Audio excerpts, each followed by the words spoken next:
Good evening. जैसे कि मैंने बताया था कि कुछ टॉपिक हम लोग को डिस्कस करना है, उसी के रिगार्डिंग आज बात करेंगे। That is misinterpretations in the homeopathic practice, a study of the classical text, modern trend, restoring the teaching of the Samuel Hahnemann and जेटिगेंड।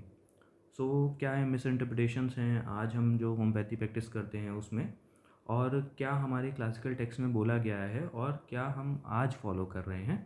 तो हनीमन क्या बोल के गए थे, जेटिगेंड ने हमें क्या बताया, और आज हम किस तरह की होम्योपैथी प्रैक्टिस कर रहे हैं उसके बारे में हम कुछ चीज़ें डिस्कस करेंगे। तो ये जो भी क्लास है या लेक्चर है, ये किसी तरीके का कोई क्रिटिसिज्म नहीं है, ये जस्ट एक पॉइंट ऑफ व्यू है। ये मेरा पॉइंट ऑफ व्यू है, आपका कुछ और हो सकता है, दूसरे का कुछ और हो सकता है। मैंने अभी तक जो देखा और पढ़ा है और सीखा है उसका ये निचोड़ है। आपका पर्सपेक्टिव कुछ और हो सकता है, आप अपने माइंड से सोच सकते हो। तो ये आपको डिसाइड करना है at the end of the video या एंड ऑफ द लेक्चर कि आपने आज तक जो सीखा है वो सही है, गलत है, या आपका पाथ कैसा है। तो पाथ विल डिसाइड कि आप कहाँ पे आगे जाते हो। तो वो डिसाइड कैसे होगा कि हम किस चीज़ को सही मानते हैं, किसको गलत मानते हैं, और वो हमारा खुद का डिसीज़न होगा। तो डिसीज़न आपका रहेगा, बट हम उसके बारे में देखेंगे कि क्या क्या चीज़ें हमारी दी हुई हैं। तो ज़्यादा दूर नहीं जाना है। हनीमैन ने सारी चीज़ें पहले ही क्लियर कर दी थी। उनको पता था चीज़ें ख़राब होंगी, लोग ख़राब करेंगे या सर्कमस्टेंसेस ऐसे बनेंगे, क्योंकि he was a wise person, और उनको पता था कि कहीं ना कहीं जाके आप उसको मिस इंटरप्रेट करोगे या चीज़ों को अपने अकॉर्डिंग मोल्ड करने की कोशिश करोगे। तो पहले ही एफोर्ज़म में उन्होंने सारी चीज़ें क्लियर कर दी थी, और पहले एफोर्ज़म के आगे हमें जाने की ज़रूरत नहीं पड़ेगी अगर हम अपने दिमाग को खोल के रखेंगे। The physicians high and only mission is to restore the sick to health, to cure as it is termed. His mission is not, however, to construct the so-called system by indulging in empty speculation, hypothesis concerning the internal essential nature of the vital force, the mode in which the disease originates within the organism. तो सबसे पहले ही उन्होंने क्या बोल दिया है कि हमको क्या करना है। मिशन ऑफ फिजिशियन जो है restore the sick to health है। हमें क्या करना है, रिस्टोर करना है सिक को हेल्थ में। हमें क्या नहीं बनाना है, सो कॉल सिस्टम्स नहीं बनाने हैं, सो कॉल सिस्टम्स नहीं बनाने हैं। आज हमने क्या कर दिया, होम्योपैथी के नाम पे हमने क्या कर दिया, डिफरेंट सिस्टम बना दिए कि हम माइंड पे वर्क करते हैं, हम पर्टिकुलर पे वर्क करते हैं, हमारी ये थ्योरी है, हमारा इस तरह की चीज़ें हैं। तो कहीं ना कहीं हम क्या कर रहे हैं, डिफरेंट थ्योरीज़ पे वर्क कर रहे हैं, डिफरेंट सिस्टम्स पे वर्क कर रहे हैं। तो हमें किसी तरीके का कोई सिस्टम नहीं बताना है, ना बनाना है। ये पहले ही एफर्ट में उन्होंने दिया कि स्पेकुलेशन नहीं करना है कि पेशेंट ये सोचता होगा, उसकी लाइफ में ये चीज़ें रही होंगी तो उसका ये मेंटल बना या उसकी ये सर्कमस्टेंसेस बनी, एंड अकॉर्डिंग टू दैट हम इस चीज़ को मानते हैं। हाइपोथेसिस नहीं बनानी है, कोई स्पेकुलेशंस नहीं बनाने हैं concerning with the internal nature of the vital force. Vital force कैसे काम करता है इसके बारे में स्पेकुलेशंस नहीं बनाने, हाइपोथेसिस नहीं बनानी है। The mode in which disease originate, disease कैसे बनी, क्या सर्कमस्टेंसेस उसकी लाइफ में रहे कि डिजीज़ बनी, हमको कुछ नहीं काम करना है। हम क्या करते हैं, यही सब चीज़ें ढूंढने में अपना समय लगा देते हैं कि लाइफ में उसके क्या रहा, किस वजह से उसको डिजीज़ आई, किस वजह से क्या सर्कमस्टेंसेस रहे। हनीमैन ने पहले अफोर्जम में ही सबसे पहले ही उन्होंने मना किया है कि इस तरह की चीज़ें हमें नहीं करनी है, और यही चीज़ हम पहले अफोर्जम को ही नहीं समझ पाते हैं। बाकी हम अपना सारा ध्यान बाकी चीज़ों में लगाते हैं। On such matter many physician है hitherto ambitiously wasted their talent and time. उन्होंने पहले ही बोला है कि बहुत लोगों ने अपना टाइम वेस्ट कर दिया, हम भी अपना टाइम वेस्ट कर रहे हैं। Nor it is his mission to attend और give the countless explanation regarding the phenomena of disease. कैसे डिजीज़ बनती है, कैसे डिजीज़ में सोरा सिफिलिस साइकोसिस क्या है, कुछ नहीं बताना है आपको। नॉर हिज मिशन, इसका मिशन नहीं है। काउंटलेस एक्सप्लेनेशन नहीं देने हैं, कैसे बना, कैसे क्या हुआ। आपको अनइंटेलिजिबल वर्ड, लोग क्या करते हैं, दुनिया भर की बातें करते हैं, ऐसे बना, ये रहा, ये प्रोसेस रही। जितने कॉम्प्लिकेटेड वर्ड यूज़ करेंगे बच्चा उतना ज़्यादा सोचता है कि ये नॉलेजेबल पर्सन है, बहुत अच्छी चीज़ बता रहा है। जितना आप मैटर को सिंपल रखोगे तो इंसान सोचता है this this thing is given in the book, तो ये कुछ अलग तो बता नहीं रहे हैं, ये तो बुक में भी दिया हुआ है। तो जो बुक में दिया है that is the right thing. Unintelligible word आपको बताए जाएंगे, आपको रैप्ड इन अनइंटेलिजिबल वर्ड, इस तरह की चीज़ें बताई जाएंगी तो आपको लगता है कि बहुत अच्छी चीज़ें बताई जा रही हैं। वही जब नॉर्मल चीज़ें बताई जाती हैं तो आपको लगता है कि ये तो नॉर्मल है, ये तो हमने पढ़ा हुआ है। हनीमैन ने सबसे पहले फोरजम में ही इन सब चीज़ों के लिए आपको मना किया है कि आपको ये सब चीज़ें नहीं करनी है। आगे भी मैं बताऊंगा कैंट ने क्या क्या चीज़ें कही हैं, कहाँ कहाँ हनीमैन ने क्या क्या चीज़ें बोली हुई हैं। नेक्स्ट देखते हैं हम लोग सोरा के बारे में क्या कहा है। That is psora chronic diseases. मैंने लेक्चर लंबा नहीं करूँगा इसलिए क्योंकि आप बोर हो जाओगे। तो मैं इसको शॉर्ट ही रखूँगा, चीज़ें हैं स्क्रीनशॉट लेके आप इनको पढ़ लेना, है ना। That is psora. Psora chronic diseases में सोरा के बारे में हनीमन ने क्या लिखा है, उनकी खुद की राइटिंग है, मैंने कुछ नहीं लिखा है, कहीं और से कहीं नहीं लिया है, जो भी लिया हुआ है वो ऑथेंटिक सोर्सेज है। क्रोनिक डिजीज़ बुक में उन्होंने क्या लिखा है, thus this eruption externally reduce in a cultivated country to the common itch could be much more easily removed from the skin through various means, so that when the medicinal external treatment since introduced especially among the middle and higher classes through the baths, washes, ointments, sulfur led preparation of the copper and mercury, the external manifestation of the sora on the skin were so quickly suppressed, and so even now that in most cases whether in children or adult the history of the each infection में remain undiscovered. इन्होंने क्या बोला, जब उन्होंने सोरा discover किया था उन्होंने सबसे पहले ये बोला कि सोरा क्या है, इच है, कोई स्किन इरप्शन है, और धीरे धीरे कैसे ये ख़त्म हो गया। कल्टिवेटेड कंट्री, ऐसी कंट्रीज़ जहाँ पे क्या था कि इस तरह के इरप्शन होते थे, और धीरे धीरे उन्होंने क्या किया, ऐसे लोगों ने जो हायर क्लास के थे, मिडिल क्लास के थे, हम लोग के पास क्या है, रिसोर्सेज हैं, हम लोग क्या करते हैं, अच्छे कपड़े पहनते हैं, अच्छी तरीके से नहाते हैं, अच्छी तरह से रहते हैं, तो ये क्या करते हैं, वाट्स का यूज़ करते थे, वॉशेस का यूज़ करते थे, ऑइंटमेंट्स का यूज़ करते थे, जिसकी वजह से क्या होता था कि जितनी भी एक्सटर्नल मैनिफेस्टेशन तो सोरा की थी वो क्या हो गई, हट गई। आपके पास क्या बचा, अब जो आपको केसेस मिलते हैं, इन्होंने बोला the history of the each infection में रिमेन अनडिस्कवर्ड। आप आज के केस में अगर उसकी हिस्ट्री निकालने की कोशिश करोगे कि सोरा की हिस्ट्री हम निकालेंगे या कुछ है, तो आपको नहीं मिलेगी, क्योंकि वो कहाँ से सप्रेस होकर आया है आपको नहीं पता, उन कि कितने पुराने ज़माने की बात कर रहे हैं ये। ठीक है, नेक्स्ट देखते हैं हम लोग द क्रोनिक डिजीज साइकोसिस।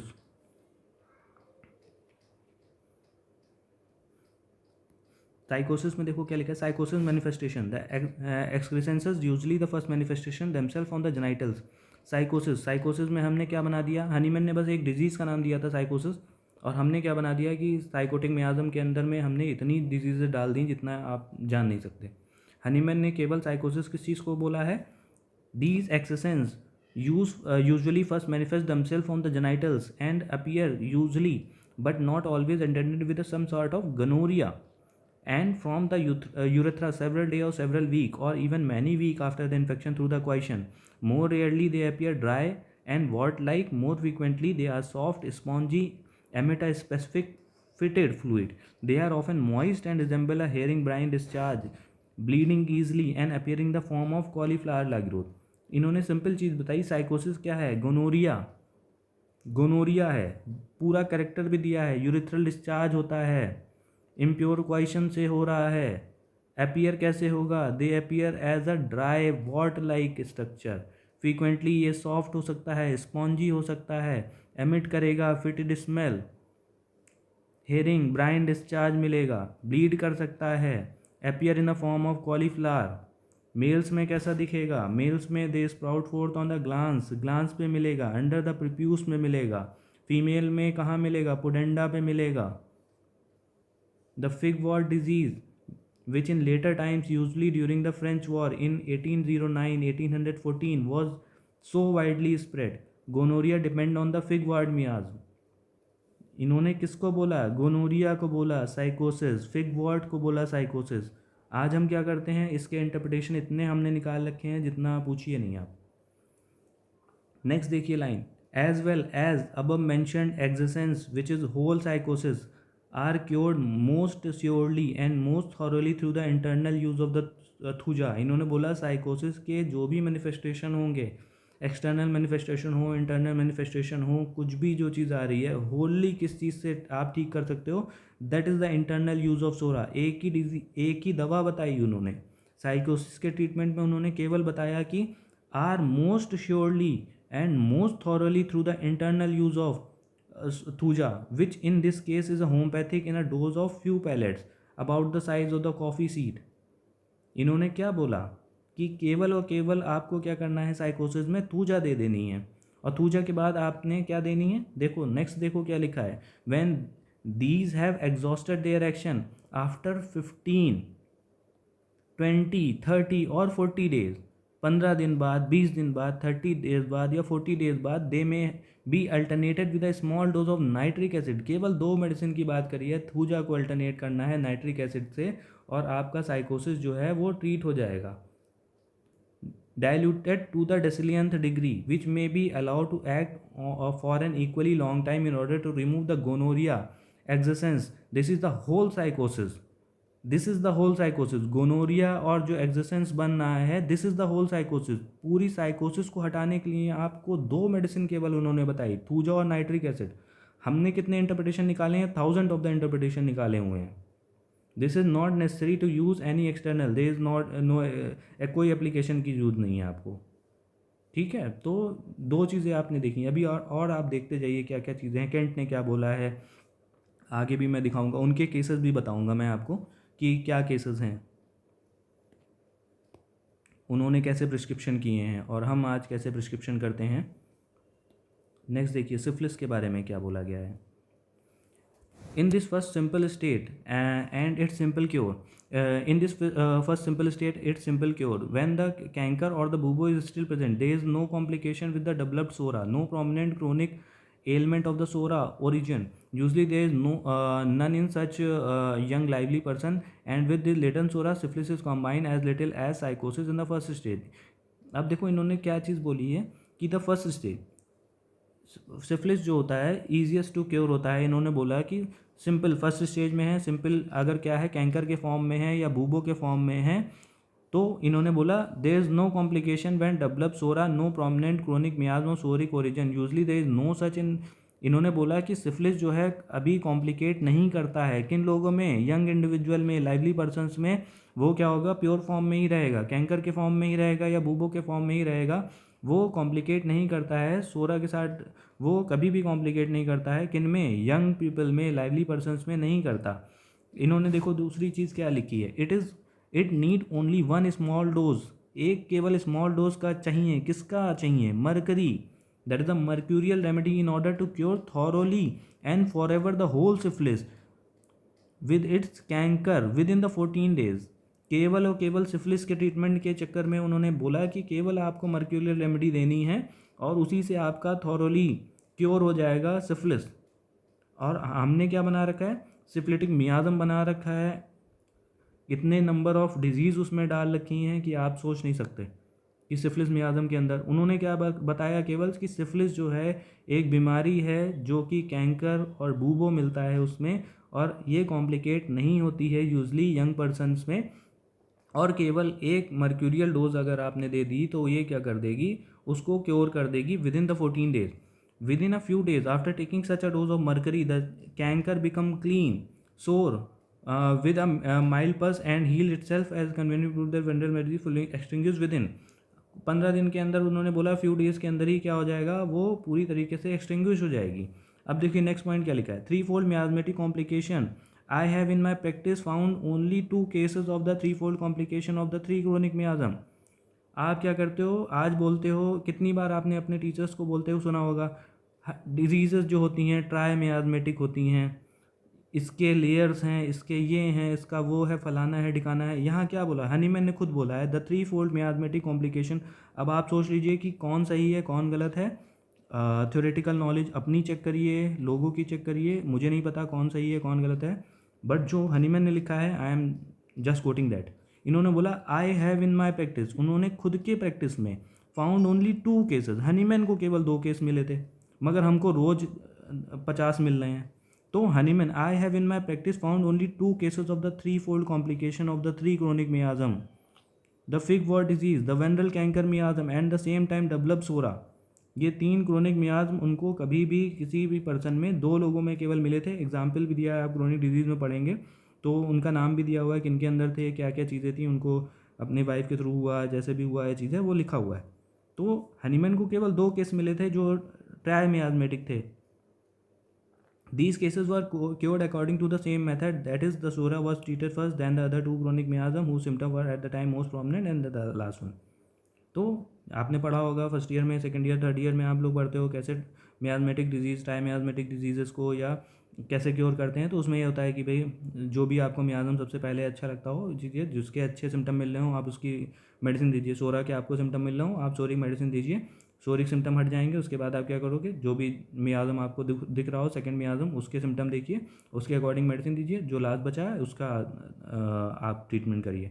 तो वही सेम चीज़ इन्होंने फिर से दी है.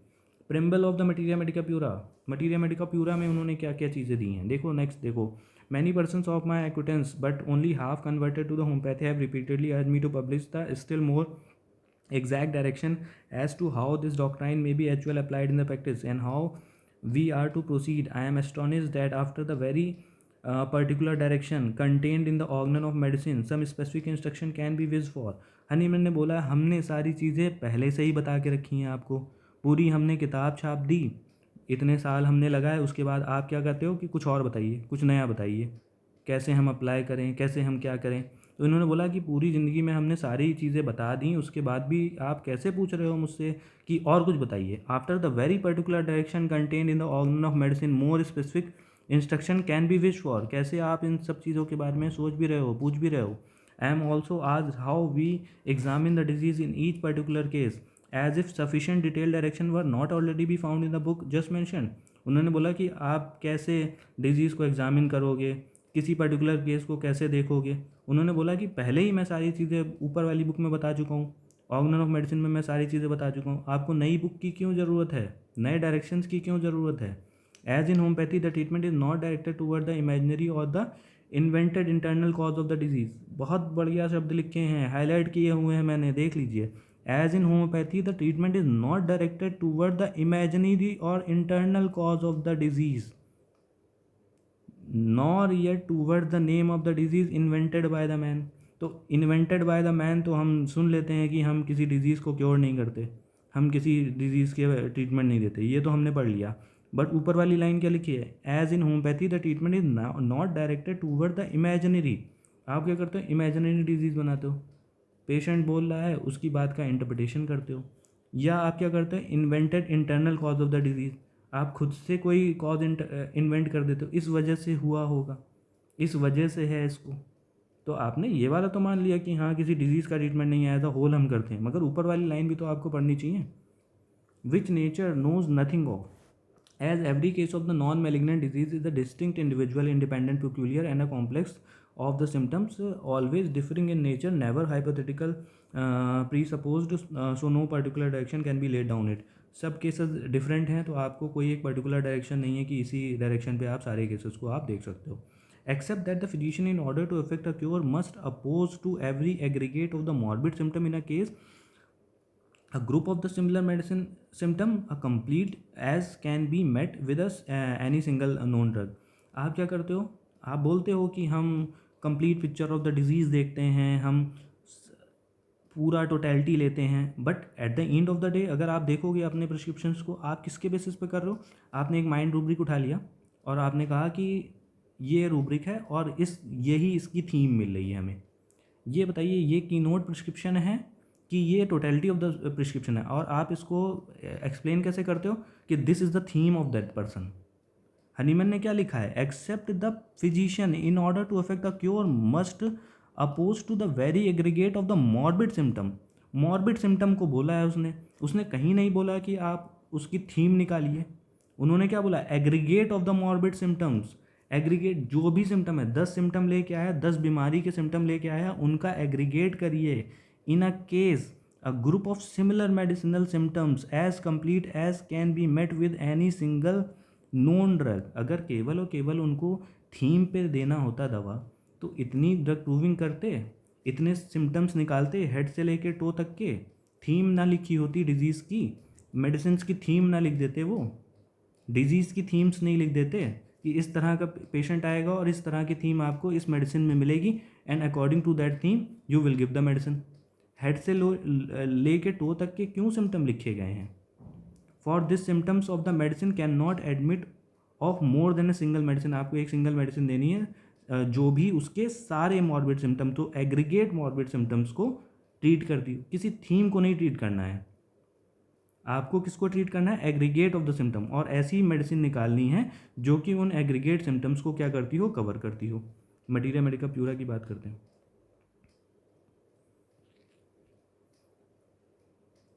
हनीमैन ने क्या किया, मटीरिया मेडिका प्यूरा में, I have arrange the symptoms of the more perfectly observable medicine in certain order whereby the search for the desired medicinal symptom will facilitate in this complex of the symptom However, there occur not unfrequently some which are the usual order of the symptoms is followed. Materia Medica pura जब उन्होंने बनाई थी तो उन्होंने क्या किया था, symptoms को क्या किया था, अरेंज किया था, किसी ऑर्डर में उन्होंने अरेंज किया था. किस ऑर्डर में अरेंज किया था? दैट इज़ वर्टाइगो के सिम्टम दिए थे, कन्फ्यूजन के सिम्टम्स दिए थे, deficient memory, mental power, loss of memory, headache दिया था, फोरहेड दिया था, हेयर, फेस, जनरल आइज, इस तरह के, चिन था, lower teeth, tongue, saliva, internal throat, oesophagus, taste, eructation, है ना, लुकोरिया, स्नीजिंग, कोराइजा, कैटार है, ब्रीदिंग है, चेस्ट है, हार्ट मूवमेंट है, एक्सटर्नल थ्रोट है. अगर केवल थीम देनी होती तो इतने सिम्टम्स को ड्रग प्रूविंग के वो लिखते, वो भी थीम देते ना. उन्होंने मेंटल सिम्टम्स में क्या लिया? डिफिशिएंट मेंटल पावर ली एंड लॉस ऑफ मेमोरी ली. नेक्स्ट देखते हैं. बस आपके जजमेंट के ऊपर है कि आप क्या सोचते हो. उनको ये वर्क करने की नीड थी, इतने इतने इन्होंने चैप्टर्स बनाए और उसमें लोगों के उन्होंने सिम्टम्स लिखे.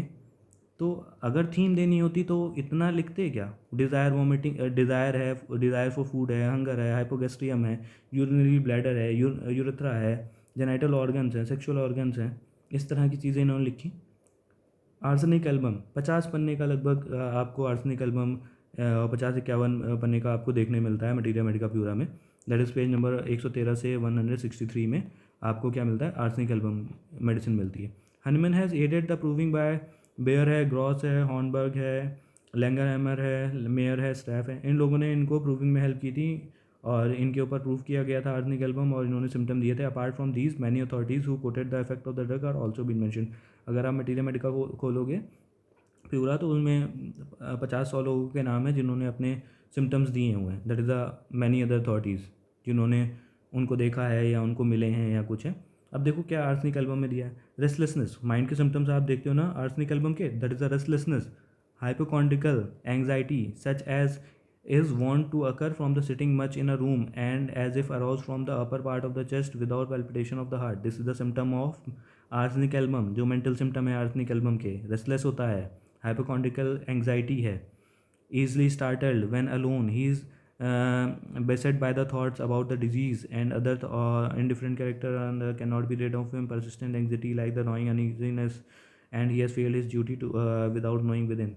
तो ये किसी किसी प्रूवर ने अपने सिम्टम दिए हैं कि उसको क्या है, एंग्जाइटी है, रेस्टलेसनेस है, ईजली स्टार्टेड हो जाता है जब अकेले रहता है तो अपनी डिजीज़ के बारे में सोचता है, ठीक है, इरिटेबल स्टेट होती है इन, है ना, डिस्पोजिशन की, wags himself about the trifles, anxious है, इम्पेशेंट है, इल ह्यूमर्ड है in the bed in the morning, he previously knock about the pillow, throws off the bed cloth, uncover himself, he look at nobody and does not want to know about anything. This is the mental symptom जो कि किसने दिया है, किसी prover ने दिया है arsenic album के. अदर चैप्टर क्या है आर्सेनिक एल्बम के? That is the vertigo, diminution of the memory, headache, eye, vision, head, face, nose, इतने सारे चैप्टर दिए हुए हैं. दीज आर द सिम्टम जो ऊपर मेंशन किए हैं. These are the mental symptom of the arsenic. This is the mental theme of the arsenic. तो केवल अगर मेंटल थीम से ही आपकी आर्सेनिक निकलती तो what is the use of giving the vertigo, what is the need of giving the headache symptom. Eye के symptom देने की क्यों नीड है? अभी मैं आपको रूब्रिक भी दिखाऊंगा कहाँ कहाँ क्या रूब्रिक दिए हुए हैं और आप क्या इंटरप्रिटेशन लेते हो और क्या उनका मीनिंग है. किसने दिया है? कैंट ने दिया है. अभी दिखाता हूँ मैं आपको. नीचे जाओगे जब कैंट वाली पार्ट आएगी तो दैट इज़ आ गया कैंट का part. That is lecture on the homoeopathic philosophy by the J.T. Kent. तो सबसे पहले आप अपनी कैंट फिलॉसफी की बात करते हैं. पहले ही आप खोलेंगे अपनी फिलॉसफी तो जूलिया मिनर्वा ग्रीन होम्योपैथी में बहुत जाना माना नाम है. दैट इज़ उन्होंने क्या लिखा है, doctor Kent cure my mother on the reports. आपको लगेगा कि कैंट तो बहुत बड़ा अपराध कर दिया. अब आज आप किसी की रिपोर्ट देख के और ट्रीटमेंट करके दिखाइए और लोग कहेंगे कि भाई ये तो गलत है. आप पुराने टाइम का हवाला भी दे सकते हो कि हाँ उस टाइम नहीं था, चीज़ें नहीं थी या कोई चीज़, but they do the treatment on that way ना. तो can't cure my mother on report alone, केवल रिपोर्ट देख के उन्होंने ट्रीटमेंट कर दिया. विदाउट इवन सीइंग हर, उन्होंने देखा भी नहीं उनको, बस केवल उनकी रिपोर्ट देखी थी. And her condition was almost obscure and alarming. आज के टाइम पे आप किसी को बोल के देखिए कि मैंने रिपोर्ट देख के होम्योपैथिक दवा दे दी थी, आपको क्या बोलेगा वो? He helped my father greatly for years, though his trouble was incurable. Cured me of the deep chronic tendency, told me what constitutional remedy my brother needed, and then bade me treat him myself, and he has never needed the further treatment. इन्होंने क्या बोला कि मेरी mother को उन्होंने treat किया, मेरे father के ट्रीटमेंट में उन्होंने हेल्प की, मेरे ब्रदर के ट्रीटमेंट में उन्होंने हेल्प की, मुझे सिखाया कैसे उसको ट्रीट करना है. This was written in the philosophy, James Tyler Kent की फिलोसफी में लिखा हुआ है. नीचे देखते हैं और क्या क्या चीज़ें लिखी हुई हैं. हम बहुत ज़्यादा रिजिड हैं चीज़ों को लेके. The key note of the Kent philosophy. क्या कैंट फिलोसफी का की नोट क्या है ना? तो शुरुआत यहीं से हुई है जो हम मिस इंटरप्रेट करते हैं. Man is will and understanding and the house in which he lives is body. The organ are not the man is the prior to the organ. The order of the sickness as well as the order of cure is from man to his organ. The real man is prior to the sick body. तो आप जानते हो कि इन्होंने cantt ने किसको माना था कि man is will and understanding. Body से पहले उसकी विल है, उसकी अंडरस्टैंडिंग है, उसका माइंड है. कोई भी डिजीज़ ओरिजिनेट होती है पहले कहाँ से शुरू होती है? कैंट ने बोला कि माइंड से शुरू होती है. Symptoms are but the language of the nature as it were showing as clearly as daylight the internal nature of the sick man and the women. Symptoms क्या हैं? इन्होंने थीम नहीं बताई. इन्होंने बोला जो सिम्टम लेके आया है, फिजिकल सिम्टम लेके आया है, मेंटल सिम्टम लेके आया है, कोई भी सिम्टम लेके आया है, जो भी मॉर्बिड सिम्टम है, ये क्या है? सिम्टम्स लैंग्वेज है नेचर के. As it were showing as clearly as the daylight the internal nature of the sick man और द वुमेन. जो वुमेन सिक है उसके सिम्टम्स जो हैं वो उसके इंटरनल डिजीज़ को बता रहे हैं, उसके डिजीज़ के नेचर को बता रहे हैं as clearly as a daylight. The tissue changes belong to the body. Tissue changes जितने भी हैं वो किसको बिलोंग करते हैं? बॉडी को. And are the result of the disease, they are not the disease itself. ये डिजीज़ के जो चेंजेस आ रहे हैं, टिश्यू चेंजेस आ रहे हैं, ये रिजल्ट ऑफ द डिजीज़ है. They are not disease itself. Disease कहाँ है? अंदर है आपके.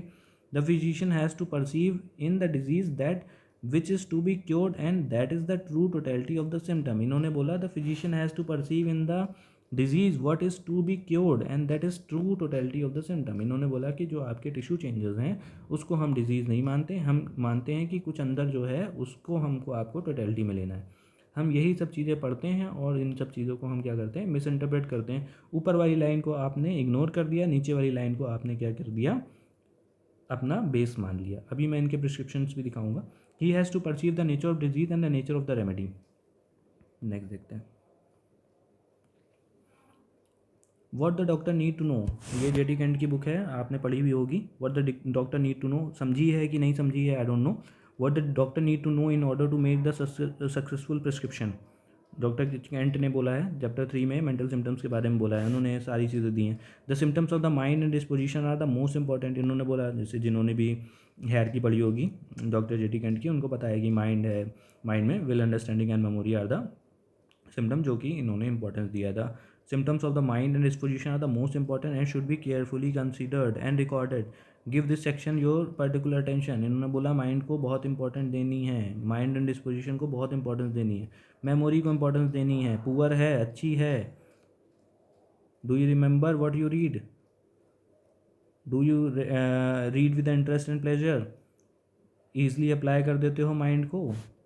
डिस्पोजिशन आपका चेंज होता है, गुस्सा करने लगते हो सिकनेस में, माइल्ड हो जाते हो, क्या होते हो? Are you mild, gloomy, hopeless, obstinate, irritable, snappish, free will, happy रहते हो, डिस्पोजिशन अफेक्टेड, कॉम्प्रिहेंशन कैसा है, easily, apprehensions for the future, aversion to be looked at or the touch, aversion to the people, company or the thing, desire, solitude, desire for death, confusion of the mind. इन्होंने क्या दिए हैं? These are the suggestive questions. सब इंसान से पूछने की ज़रूरत नहीं है. According to the case आप क्या करोगे? इनको पूछोगे. Be very careful to all these symptoms fully. इन्होंने बोला कि be careful to give all these symptoms fully as they are very important. These questions and the language used here are merely suggestive. ये questions जो हैं, ये language जो है, ये मेयरली सजेस्टिव है. इनको कोई हार्ड एंड फास्ट रूल नहीं है कि आपको यही क्वेश्चन पूछने हैं या इसी तरीके का आपको नरेटिव यूज़ करना है. Intended to lead you to give all your symptoms. The whole of this pamphlet is merely suggestive. It is not intended that the patient to be restricted to these language. Give your case your own word carefully and fully. आपको उसका mental निकालना है. Use your own questions या आपका जैसा भी आपका patient है उसके अकॉर्डिंग आपको क्वेश्चन पूछने हैं. सेंसेशंस क्या हैं? Sensation are important. आपको सारी सेंसेशंस को नोट डाउन करना है माइंड के बाद. किसके सेंसेशंस को? Sensation of the pain. Pain of all kind may occur in any part of the body, internally in the head, extremities. Give sensation your own language, no matter how simple or even ludicrous it may seem. It is necessary to express it. Always give the location. Sensation के साथ location भी देनी है, modality भी देनी है, better or worse. तो कहीं ना कहीं उन्होंने किसको बोला है? माइंड को तो लेना ही लेना है, इंपॉर्टेंस देनी है, सेंसेशंस को भी इंपॉर्टेंट देनी है, लोकेशन को इंपॉर्टेंस देनी है, किसको इंपॉर्टेंस देनी है? मोडालिटीज़ को इंपॉर्टेंस देनी है. This section refer to each disease, each sickness. मतलब हर पार्ट में हेडेक है तो उसकी लोकेशन लो, सेंसेशन लो, मोडालिटी लो. थ्रोट पेन है, सब चीज़ लीजिए आप. खांसी आ रही है, सब चीज़ आपको लेनी. No matter what the trouble may be, it is necessary to consider this section. Be sure that the aggravation और amelioration observe is due to the cause mentioned. The time of aggravation amelioration में refer to the year, week, month, day, night, hour. There may be position. Right sided trouble है, left sided trouble है, उठने से आराम मिलता है, बैठने से आराम मिलता है, कैसे आराम मिलता है, ये सब चीज़ें आपको नोट डाउन करनी है.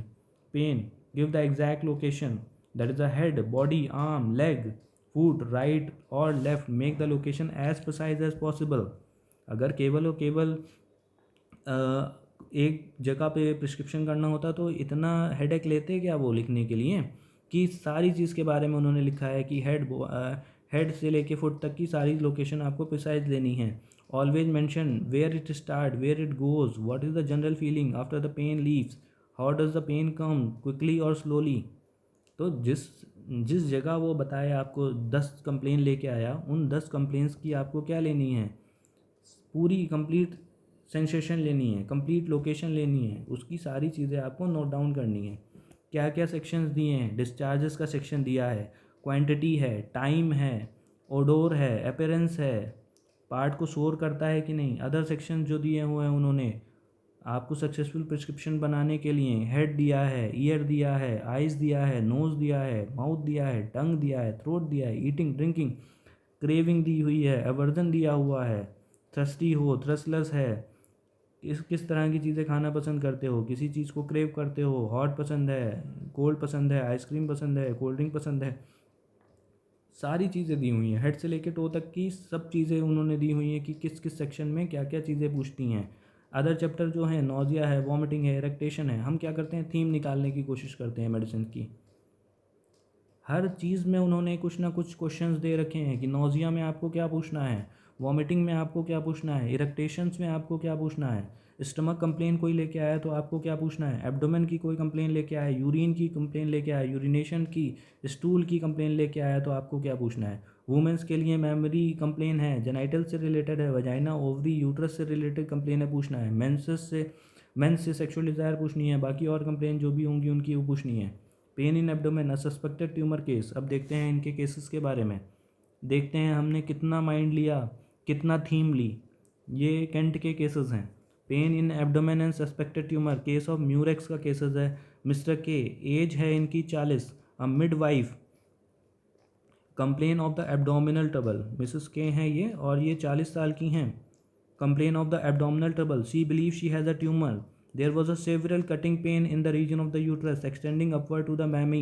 The pain was ill defined, running up through the pelvis. ये क्या बता रहे हैं? लोकेशन बता रहे हैं, सेंसेशन बता रहे हैं, पेशेंट अपनी कंप्लेन बता रहा है. It was worse when lying down with etching in the sacrum, dragging down sensation in the uterine region as if the uterus would escape.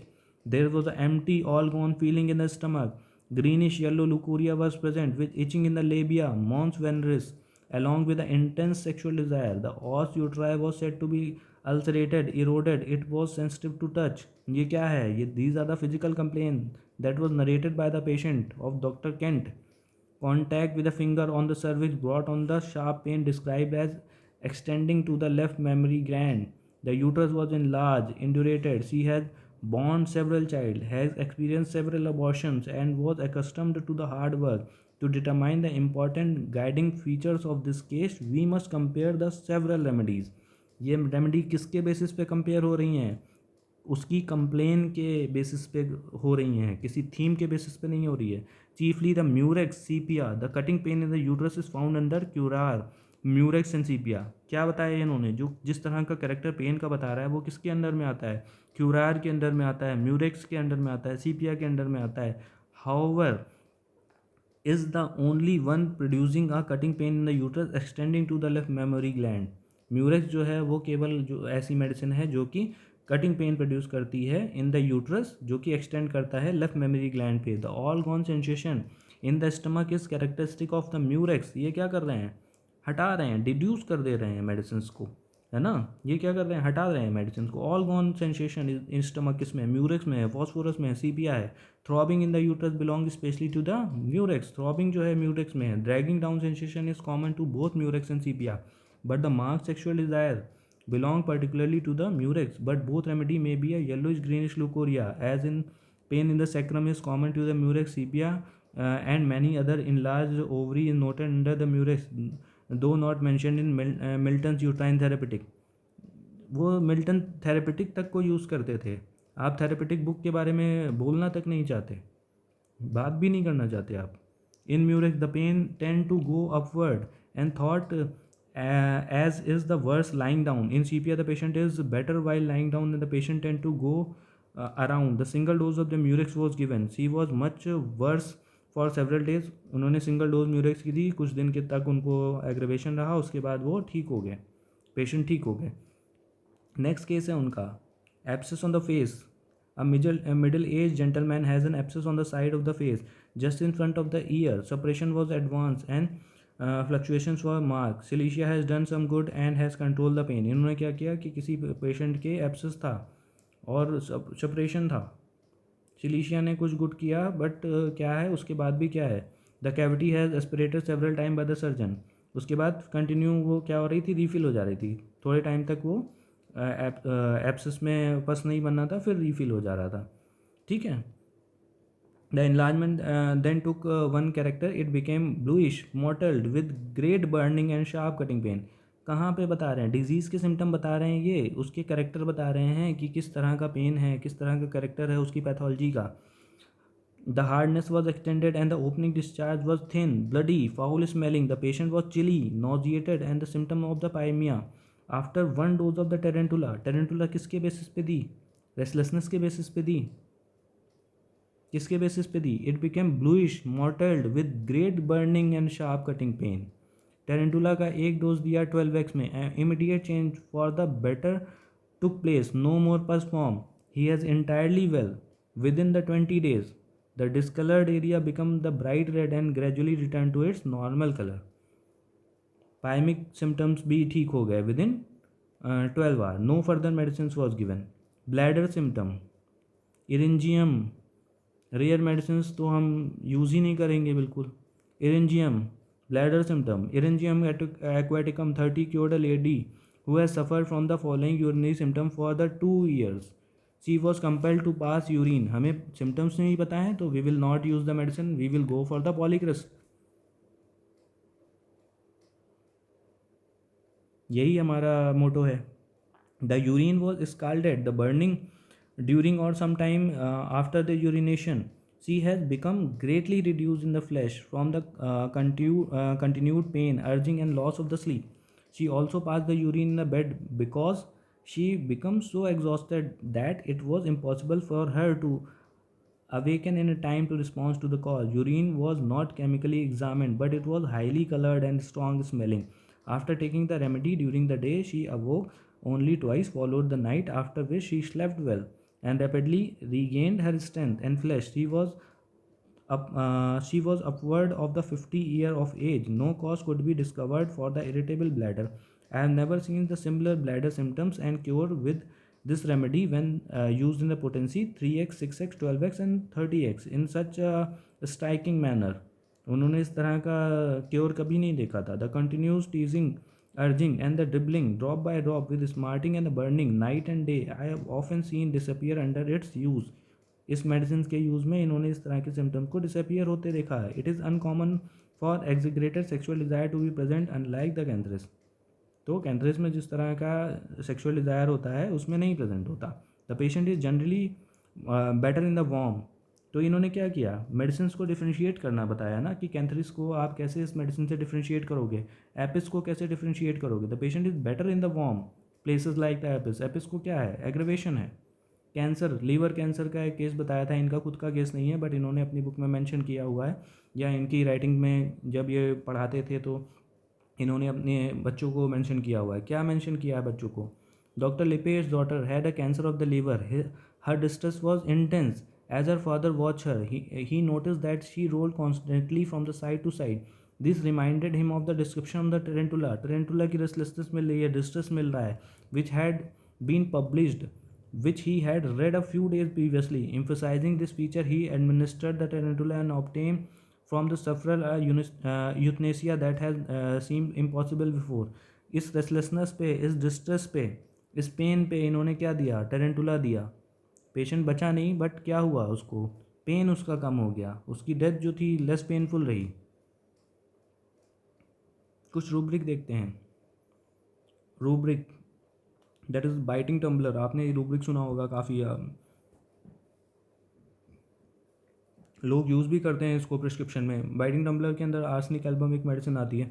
Tumbler बोलते हो आप किसी चीज़ को, जैसे मग होता है या कप होता है या जिससे भी आप पानी पीते हो या कोई चीज़ पीते हो, दैट इज़ जग या मग, जो भी आप बोलते हो जिससे चीज़ पीते हो. Biting tumbler that is arsenic album. हम क्या बोलते हैं, आर्सेनिक जो है माइज़र है, आर्सेनिक जो है सेल्फिश है, सेल्फ सेंटर्ड है. आपने इसका इंटरप्रिटेशन क्या निकाला कि जिस थाली में खाता है उसी में ये क्या करता है, छेद करता है. मतलब कि इतना ज़्यादा सेल्फिश है कि ये बाइट कर रहा है टम्बलर को. मतलब जो गिलास इसको पानी पिला रहा है उसी को ये क्या कर रहा है, बाइट कर रहा है. और ये रेफरेंस अगर देखोगे, it was referred by the Kent. Kent ने इसको रिफ़र किया है. कैंट ने कहीं पे नहीं लिखा कि बाइटिंग टम्बलर का मतलब जो होता है जिस थाली में खा रहा है उसी में ये छेद कर रहा है. टम्बलर क्या है, tumblers are the drinking glass used for the children that were designed so they cannot easily fall aside. This reference is given in the Kent comparative repertory of the homeopathic materia medica compiled by Dr. R. Dog and Krokenberg. आपके पास ये book हो, खोल के देखिएगा क्या लिखा हुआ है उसके अंदर. जो आप इंटरप्रिटेशन लेते हो वो लिखा हुआ है कि ये लिखा हुआ है.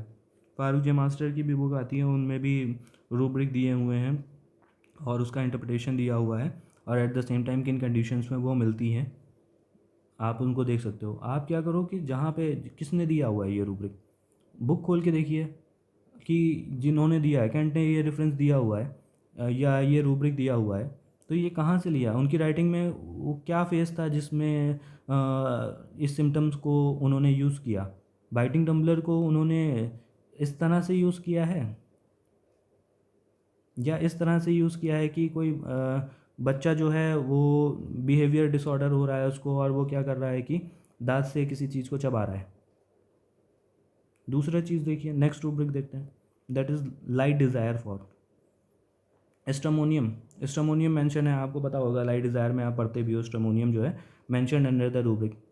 आप क्या करते हो, लाइट डिज़ायर को किस तरह से लेते हो कि उसके जीवन में रोशनी की कमी है, उसको क्या चाहिए, किसी चीज़ के बारे में रोशनी चाहिए. He is preparing for the examination, AIPGT का एग्ज़ामिनेशन है या एंटेट का एग्ज़ामिनेशन है या एमओ का एग्ज़ामिनेशन है या किसी भी चीज़ के बारे में, जैसे जीवन को लेके ही उसके चीज़ें क्लियर नहीं है, तो that is the light desire for. Stramonium में मैंशनड है ये, आप बुक पढ़ेंगे जहाँ किसने दिया है, कैंट ने दिया है लाइट डिज़ायर फॉर. कैंट की मटीरिया मेडिका खोलिए, कैंट की रिपर्टरी खोलिए, किस रेफरेंस में दिया है पढ़िए आप खुद से. कैंट मटीरिया मेडिका की line, stramonium has been found useful in the cases of the eye trouble. किस रेफरेंस में लिखा है, कहीं नहीं लिखा कि उसको जीवन में रोशनी की ज़रूरत है. क्या लिखा है, stramonium has been mentioned useful in the cases of the eye trouble and irritation of the brain from the overstudy, especially in the student who are obliged to do much night work to keep up with the day lecture. The patient may seem almost blind There is much pain in the eye in the dim light which is relieved by the intense light. However, the mental symptom, लिखा है mental symptom, cough, headache are aggravated by the light. तो यहाँ पे क्या लिखा है, mental symptoms लिखा हुआ है, कफ लिखा हुआ है, हेडेक है जो कि एग्रेवेट होते हैं लाइट से. It is describe in the Kent materia medica. तो किस रेफरेंस में लिखा हुआ है, आपने बस इतना पढ़ लिया कि माइंड में लाइट लिखा हुआ है, तो हमको क्या करना है, किसी तरीके से उसका कोई इंटरप्रिटेशन करना है. तो go through the materia Medica ना, सोर्स तो वही है ना आपकी रिपर्टरी का, किस किस रेफरेंस में वो लिखा गया है उसको तो पढ़िए आप उसको नहीं पढ़ते, कहाँ से लिया गया है इसको. तो जो रिपर्टरी भी बनी है वो किसी मटीरिया मेडिका से ही तो बनी है. तो वो सर्कमस्टेंसेस पढ़िए कि किस किस प्रूवर ने उसको दिया था, किस लाइन में वो चीज़ मेंशन्ड है, आपको मिलेगा ये चीज़ जो आप बोल रहे हो. तीसरी चीज़ है एस्ट्रोलॉजी इन होम्योपैथी. मुझे नहीं समझ में आती, हो सकता है सही हो सकता है गलत हो, मुझे कभी नहीं समझ में आई. तो आप आप आप किस चीज़ पे विश्वास नहीं करते, जो आप देख रहे हो पेशेंट नरेट कर रहा है तो आपको लगता है कि is hiding something, but you believe in something जो कि आपका इंटरप्रिटेशन है. वेस्टर्न कंट्रीज़ में एस्ट्रोलॉजी नहीं है. क्यों नहीं है? क्योंकि यहाँ पे इंडिया में चलती है. तो इंडिया में अगर लोगों को इन्फ्लुएंस करना है तो आप क्या करोगे, किसी ऐसी चीज़ का यूज़ करोगे जो कि इंडिया में यूज़ होती है, जिससे लोग ईज़िली इन्फ्लुएंस हो. आई डोंट नो इसका क्या रोल है, क्या चीज़ है, मुझे कभी नहीं समझ में आया, ना मैंने समझने की कोशिश की. तो कहीं ना कहीं जो मुझे चीज़ें लगती हैं कि हम कहीं ना कहीं अपनी चीज़ों से काफ़ी हट चुके हैं और हमें खुद से चीज़ों को ढूंढने की ज़रूरत है, खुद से हमें समझने की ज़रूरत है. ऐसा नहीं है कि मैंने चीज़ें एक्सप्लोर नहीं करी, मैंने एक्सप्लोर करी हैं और मैं नहीं बोलता कि आप एक्सप्लोर मत करो, बट जितना जल्दी आप एक्सप्लोर कर लोगे उतना ज़्यादा आपके लिए अच्छा रहेगा, आप उतना कम टाइम वेस्ट करोगे. मैंने बहुत बार रूब्रिक्स के इंटरप्रिटेशंस पे क्वेश्चन उठाए हैं, बताए गए हैं, बहुत चीज़ें हैं. मैंने वेग प्रिस्क्रिप्शन देखे हैं कि पेरेंट्स में there is a destructive tendency, या उन्होंने पाप किए हैं तो we will give the syphilinum, या we found the serrated teeth in the child, तो हमने केस टेकिंग को पूरा हटा दिया and we give the remedy for the serrated teeth, कि ये बच्चा जो है इसके अंदर सिरेटेड टीथ हैं, ऐसा टीथ हैं. या हम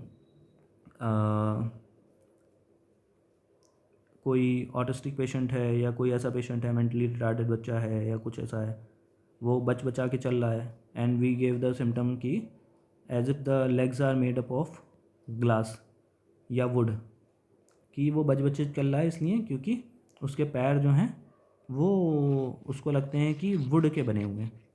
तो आई डोंट थिंक कि अंधे के अलावा कोई ऐसा इंसान होगा जो बच के नहीं चलने की कोशिश करेगा. These are our interpretation, this is not the language of the patient.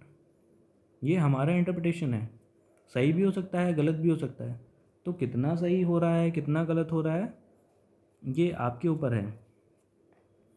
तो जहाँ तक मुझे समझ में आता है तो मैंने सारी चीज़ें आपको बता दी हैं, और बाकी आपका इंटरप्रिटेशन है कि आप इन सब चीज़ों को कैसे इंटरप्रेट करते हो.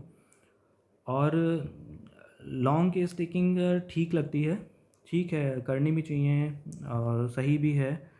बट एक चीज़ याद रखिए कि जब आप प्रैक्टिस में आते हैं या आप गवर्नमेंट सेटअप में आते हैं, 50 पेशेंट्स आपको देखने हैं, 60 पेशेंट देखने हैं, 30 पेशेंट देखने हैं. यू थिंक कि 1 घंटे का केस लेके, 40 मिनट का केस लेके अगर आप किसी थीम पे मेडिसिन देते हो तो आप उन 40 लोगों पे जस्टिस कर पाओगे? किसी न किसी पे तो आप इनजस्टिस करोगे ही करोगे. तो अच्छा लगता है सब चीज़, सुनने में अच्छा है, बोलने में अच्छा है, जितना फैंसी होगा उतना ज़्यादा अच्छा लगता है. तो ये चीज़ देख लीजिए कि आपको कहाँ पे स्टैंड करना है, कहाँ से चीज़ें लेनी हैं, क्योंकि मैंने सारी चीज़ें करके देखी, सारी चीज़ें सीख के देखी. कोई चीज़ जो रियल होम्योपैथी है वो हिडन नहीं है.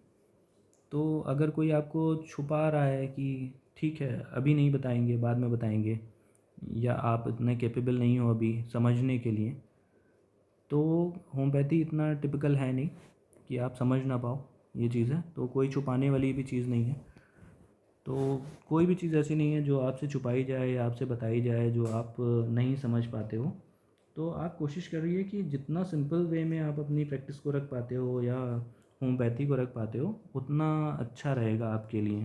ठीक है, विथॉल्कस भी पढ़ते हो आप, बहुत चीज़ें उसमें भी दी हुई हैं, है ना। तो किसी भी चीज़ को आपको हार्ड एंड फास्ट रूल नहीं मानना है ना, कि आपने लिखा कि बुक में दिया हुआ है या किसी ने बोल दिया तो हमको सही मान लेना है। जैसे फिलिप में बेली आप पढ़ो तो लिखा रहता है कि नेटोमी जो है आप मान के चलते हो कि वो इंट्रोवर्ट है, बट आपको एक्सट्रोवर्ट भी नेटोम्यूर मिलती है। उन्होंने खुद भी बोला, जैसे कि अभी मैंने बोला था ना कि as if the legs are made up of glass, उन्होंने बोला मुझे आज तक कोई पेशेंट ही नहीं मिला जिसने इस तरह का चीज़ बताया हो, जिसने बोला हो या जिसने इस तरह की चीज़ें फील करी हो। तो आपने तो इंटरप्रेट कर लिया था, उसने तो ये बोला कि उसने तो पेशेंट ही नहीं मिला, है ना। और एक और चीज़ उन्होंने भी दी है, एक लाइन है उसमें, अगर आप फिलिप एंड बेली में देखोगे, a note about the constitution, some homoeopath use the term constitutional remedy to refer to the deepest layer of a person's constitution which may be partially obscure by the more superficial layer. This an unfortunate and misleading use of the term, since one cannot be sure what remedy type, if any, lies beneath the surface until that layer has been adequately treated. Furthermore, the most superficial layer is the most apparent one. तो आप इन्होंने Philip and Bailey ने क्या बोला कि आप ज़्यादातर देखते हो कि होम्योपैथ क्या करते हैं, कॉन्स्टिट्यूशनल रेमेडी को टर्म देते हैं कि डीपेस्ट लेयर पे काम करती है, छुपे हुए कैरेक्टर पे काम करती है। फिलिप एंड बेली को ही आप बेसिस मान रहे हो, और उन्होंने ही मना कर दिया कि इस तरह की चीज़ें नहीं हैं, कोई सुपरफिशियल लेयर की बात नहीं है। आपकी जो सबसे ऊपर की लेयर जो है वही मोस्ट एपरेंट वन है, उसी को देख के आपको क्या करना है, प्रिस्क्रिप्शन करना है। दूसरी चीज़ क्या लिखी है फिलिप एंड बेली ने, in my experience the majority of the people remain in the same constitutional state for the whole of their life. इन्होंने बोला कि इनके अकॉर्डिंग, फिलिप एंड बेली के अकॉर्डिंग, मेजोरिटी जो लोग होते हैं वो सेम कॉन्स्टिट्यूशनल स्टेट में रहते हैं whole of their life. In other word, their vital force will resonate to the same remedy from the birth till the death. किसी की फॉस्फोरस है तो बर्थ से लेके डेथ तक की उसकी रेमेडी जो होगी वो फॉस्फोरस होगी, excluding the period of the acute illness. Acute illness को छोड़ दीजिए, उसके अलावा जितनी भी उसकी पर्सनैलिटी होगी वो उसी मेडिसिन के अराउंड जो करेगी वो रेजोनेट करेगी। ट्रोमैटिक एक्सपीरियंसेस बोथ फिजिकल और psychic can shift a person vital force to a different frequency forming a new layer, but more often they cause the deterioration of the function with in the same layer. तो इन्होंने क्या बोला कि इनके according जो है ये constitution state जो होती है वो सेम रहती है। तो आप सोच के देखिए कि जो आप बचपन में थे, इंट्रोवर्ट थे, एक्सट्रोवर्ट थे, या जो भी चीज़ है, कहीं ना कहीं आपके सर्कमस्टेंसेस कुछ ना कुछ आपके उसमें रोल प्ले करते हैं। दूसरी चीज़ क्या है, आप इनकी बात छोड़ दीजिए, हनीमैन ने क्या बोला है कि अगर कभी भी आपको कोई मियाज़मेटिक ट्रीटमेंट करना है, that is the antipsoric treatment करना है, तो उन्होंने कभी नहीं बोला कि one remedy will be sufficient to cure the case. उन्होंने बोला series of medicine will be needed, series of medicine will be needed in terms of क्या बोला कि एक बार सल्फर देनी पड़ेगी, अगली बार हो सकता है लाइकोपोडियम आए, उसके बाद हो सकता है कि नेक्स्ट रेमेडी जो आए वो कोई और आए। तो उन्होंने जब ये चीज़ बोली है तो I will leave on you कि आप फिलिप एंड बेली को सही मानते हो, हनीमैन को सही मानते हो, कि इसको सही मानते हो, वो आपका इंटरप्रिटेशन। तो मेरा काम है बस केवल बताना आपको कि किसको आप फॉलो करोगे, that will depend on you. मैंने बस केवल चीज़ें हाईलाइट की हैं, आपके दिमाग को खोला है, बाकी सारी चीज़ें आपके इंटरप्रिटेशन पे हैं, आप किसको सही मानते हो। जितना जल्दी आप इस चीज़ को सीख लोगे उतना ज़्यादा आपके लिए बेटर रहेगा। ठीक है, तो मे बी आपके लिए हेल्पफुल रहा हो। कुछ और चीज़ पूछनी हो तो यू कैन आस्क। मिलते हैं फिर नेक्स्ट टाइम कभी किसी और टॉपिक पे। Thank you.